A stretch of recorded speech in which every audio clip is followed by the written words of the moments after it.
Der Behandlungsvertrag für zahnmedizinische Fachangestellte. Der 16-jährige Tom hat einen Termin beim Zahnarzt.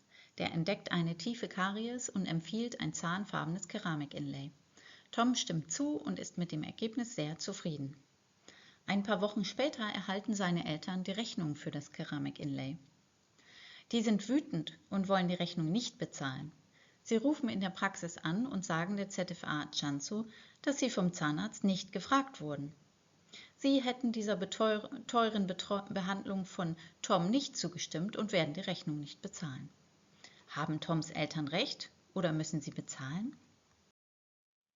Dafür stellen wir uns die Frage, ob überhaupt ein Vertrag zustande gekommen ist. Wie kommen allgemein Verträge zustande? Allgemein kommen Verträge durch Antrag und Annahme zwischen Käufer und Verkäufer zustande. Dabei ist es wichtig, dass diese übereinstimmende Willenserklärungen sind. Die können mündlich oder schriftlich gegeben werden. Wie können Willenserklärungen aussehen? Willenserklärungen sind ausdrückliche Erklärungen, mündlich oder schriftlich. Zum Beispiel eine Bestellung im Internet durch das Anklicken des Bestell-Buttons. Der Abschluss eines Vertrages per Unterschrift oder man geht in ein Geschäft und sagt, was man kaufen möchte. Auch können Willenserklärungen so aussehen, dass sie schlüssige Handlungen sind, konkludente Handlungen. Durch eine Handlung wird der Wille gezeigt, dazu muss nicht gesprochen oder etwas unterschrieben werden. Kopfnicken reicht. Beispielsweise ein Kunde legt seine Ware im Supermarkt auf das Laufband an der Kasse. Beim Einsteigen in den Bus gibt man dem Fahrer Geld. Auch hier kommt ein Kaufvertrag zustande, ohne dass miteinander gesprochen wird. Ein Taxi wird herangewunken. Auch dies ein Vertrag. Rechtsfähigkeit und Geschäftsfähigkeit. Wer darf denn solche Verträge abschließen? Rechtsfähigkeit. Wer rechtsfähig ist, hat Rechte und Pflichten. Die Rechtsfähigkeit beginnt mit der Geburt und endet mit dem Tod. Sie kann nicht eingeschränkt werden. Geschäftsfähigkeit. Wer geschäftsfähig ist, darf selbstständig vollgültige Geschäfte abschließen. Es werden 3 Stufen der Geschäftsfähigkeit unterschieden. Da sind die 0- bis 6-Jährigen, die sind geschäftsunfähig. Das heißt, Verträge von 0- bis 6-Jährigen sind von Anfang an ungültig.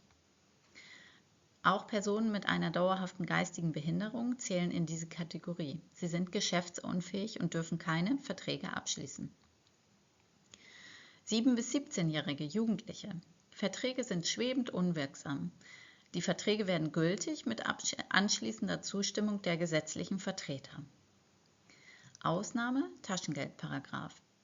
Verträge, die diese 7- bis 17-jährigen Personen im Rahmen eines angemessenen Taschengeldes abschließen, sind erlaubt und sofort wirksam. Und ab 18 Jahre sind Verträge von Anfang an vollgültig. Was ist ein Behandlungsvertrag und wie kommt er zustande? Der Behandlungsvertrag ist ein Vertrag zwischen dem behandelnden Zahnarzt oder Zahnärztin und dem Patienten, der Patientin über die Durchführung einer medizinischen Behandlung, die bezahlt werden muss. Auch hier sind 2 übereinstimmende Willenserklärungen nötig. Das ist möglich durch eine ausdrückliche Erklärung, zum Beispiel der Patient bittet den Zahnarzt, seine Karies zu behandeln, das ist eine mündliche Erklärung, oder der Patient, die Patientin unterschreibt eine Mehrkostenvereinbarung für eine Behandlung, schriftlich in diesem Fall. Auch eine schlüssige Handlung ist hierzu denkbar. Der Patient, die Patientin fragt nach einem Termin und bekommt diesen. Oder Patient, Patientin gibt seine oder ihre Versichertenkarte an der Anmeldung ab. Oder der Patient, die Patientin setzt sich in den Behandlungsstuhl und lässt sich behandeln. Für einen Behandlungsvertrag ist demnach kein schriftlicher Vertrag nötig. Ist ein Vertrag in unserem Fall zwischen dem Patienten Tom, 16, und dem Zahnarzt zustande gekommen? Nein. Wieso nicht? Tom, 16, ist beschränkt geschäftsfähig. Der Vertrag ist somit schwebend unwirksam. Damit er gültig ist, müssen die Eltern zustimmen. Die Eltern haben aber nicht zugestimmt. Verträge von 7- bis 18-Jährigen sind schwebend unwirksam. Verträge werden gültig, wenn die gesetzlichen Vertreter zustimmen. Das ist aber in diesem Fall nicht gegeben. Pflichten durch den Behandlungsvertrag. Der Patient hat folgende Pflichten. Er muss das vereinbarte Honorar zahlen. Der Zahnarzt, die Zahnärztin hat Aufklärungspflicht, Schweigepflicht, Dokumentationspflicht, Meldepflicht und Sorgfaltspflicht und Aufbewahrungspflicht.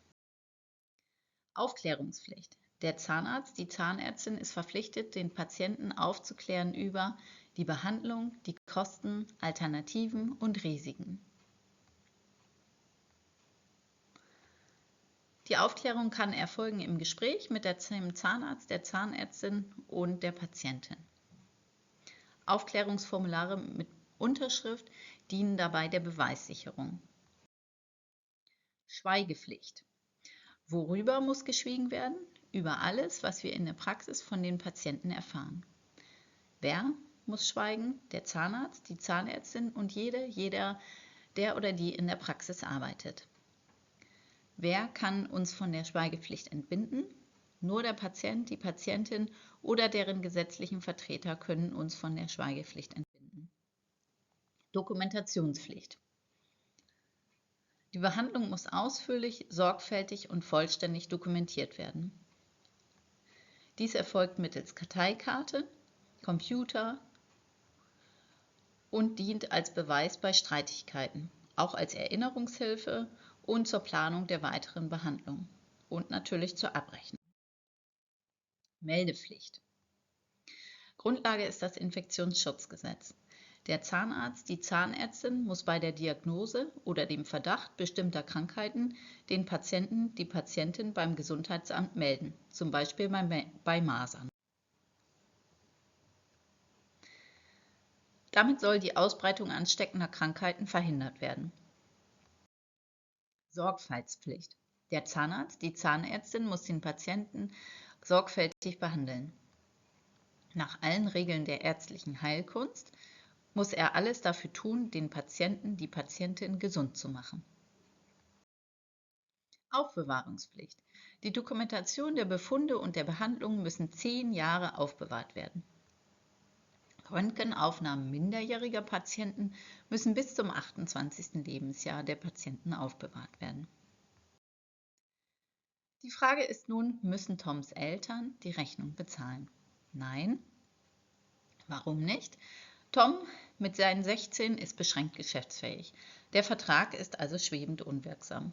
Damit der Vertrag gültig ist, müssen die Eltern zustimmen. Die Eltern haben aber nicht zugestimmt.